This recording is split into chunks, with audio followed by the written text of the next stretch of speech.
subscribe. Bye.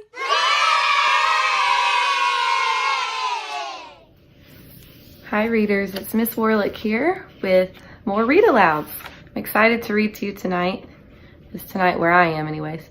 I haven't read a book in a while. So we're going to be reading Nadia, the Girl Who Couldn't Sit Still, and it's by Carlin Gray. Illustrated by Christine Davnier. In the village of Onesti, Romania, a country rich with forests and mountains, there lived a girl who couldn't sit still. She loved soccer, swimming, playing with dolls, and climbing trees. But she didn't just climb the trees, she swung from branch to branch until her family would call her home. Nadia!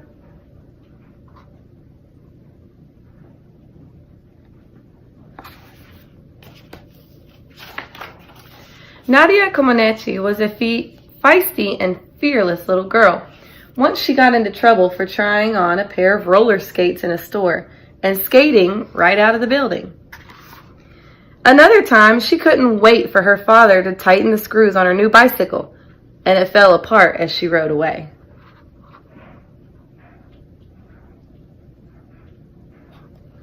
And one year, she climbed up the Christmas tree to eat the candies dangling from the top, and ended up underneath the fallen tree. Nadia, why on earth do you spend all your time climbing trees? Her grandmother asked her. Nadia answered simply, because they are here to be climbed.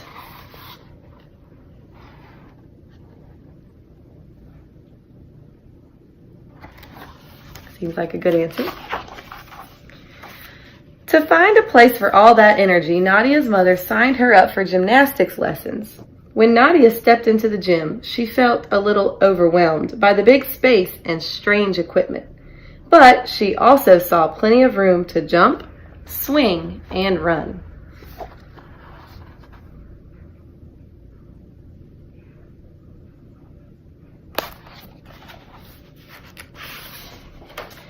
At school recess, Nadia and her friend loved to cartwheel their way around the playground. A gymnastics coach named Bella Caroli spotted them. Bella and his wife Marta asked the girls to join their new gymnastics school. Nadia's parents agreed.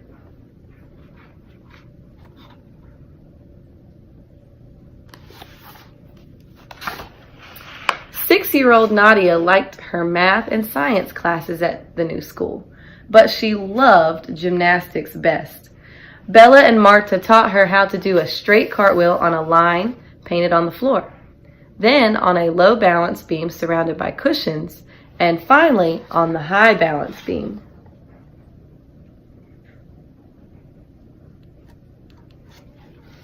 Nadia practiced all her skills until she mastered them and moved on to learning more difficult moves. Soon, Nadia was flying from bar to bar, from floor to vault, and high above the beam.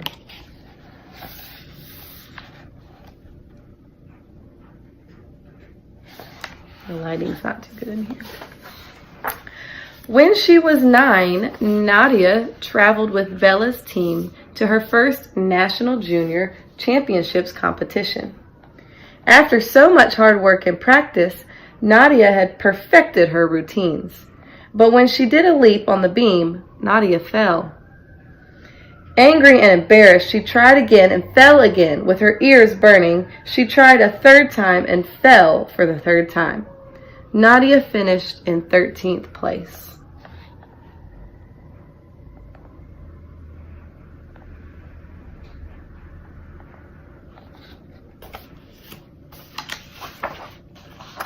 Disappointed but determined, Nadia continued to practice for many hours each day.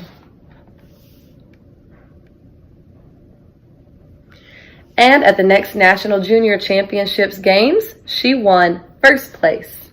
Nadia kept improving and competing, practicing and perfecting until she reached the highest competition, the Olympic Games.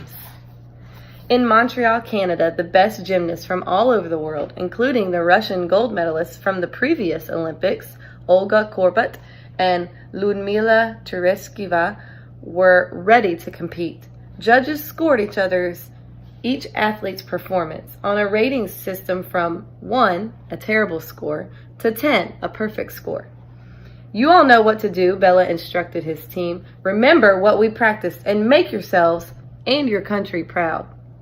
Then, over the loudspeaker, now entering the arena for the 1976 Olympic Games, the Romanian team.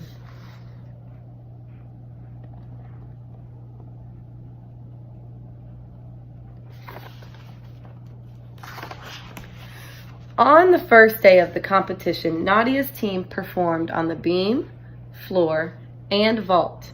Nadia scored a 9.9, 9.75, and 9.7 on these events. Next, the Romanians took their turn at the bars, where Olga had scored a 9.9.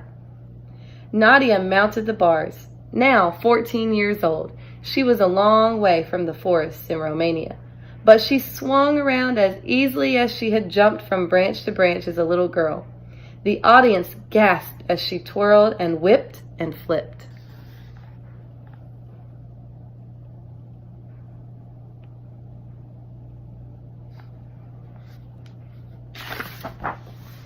Nadia finished her routine by soaring through the air and landing perfectly on the mat below. The crowd exploded with applause. After a long wait, the scoreboard flashed a number, a 1.0, a terrible score.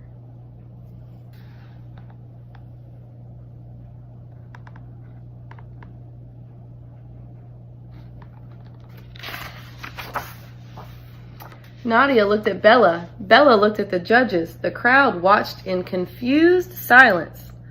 "What is Nadia's score?" Bella asked.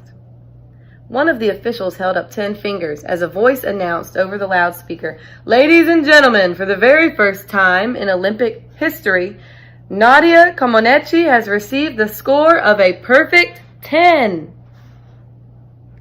The scoreboard had been programmed with only enough space to go as high as a 9.99 because no male or female gymnast had ever received a 10.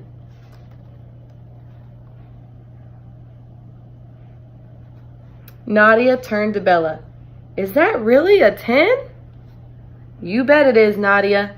Bella smiled and the audience went wild, clapping and cheering.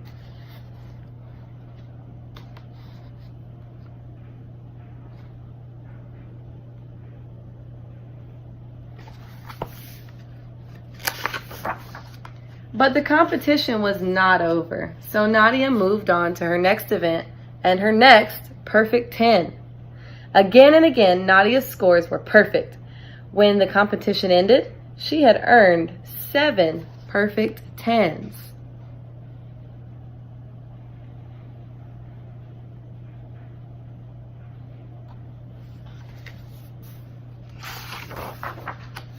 At the medal ceremonies, Olga and Ludmila congratulated the new Olympic champion.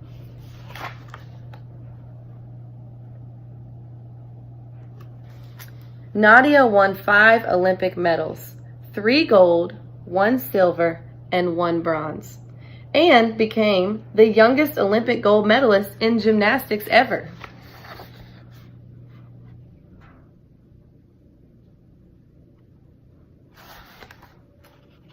How cool would that be?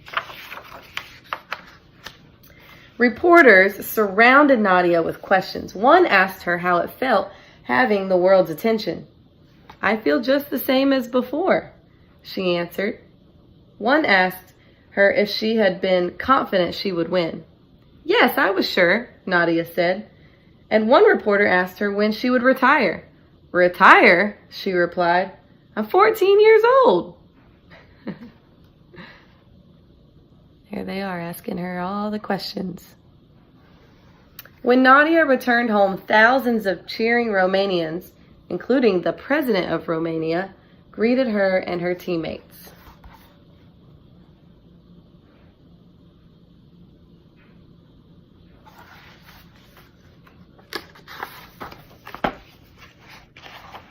Now famous around the world, Nadia went back to Anesti, back to her family, her school, and her gym, where she could fly from bar to bar, from floor to vault and high above the beam.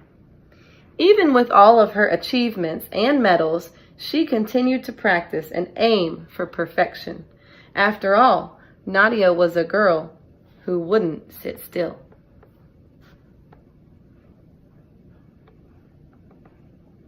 So, I hope you all have a wonderful night, and I will see you soon. Bye.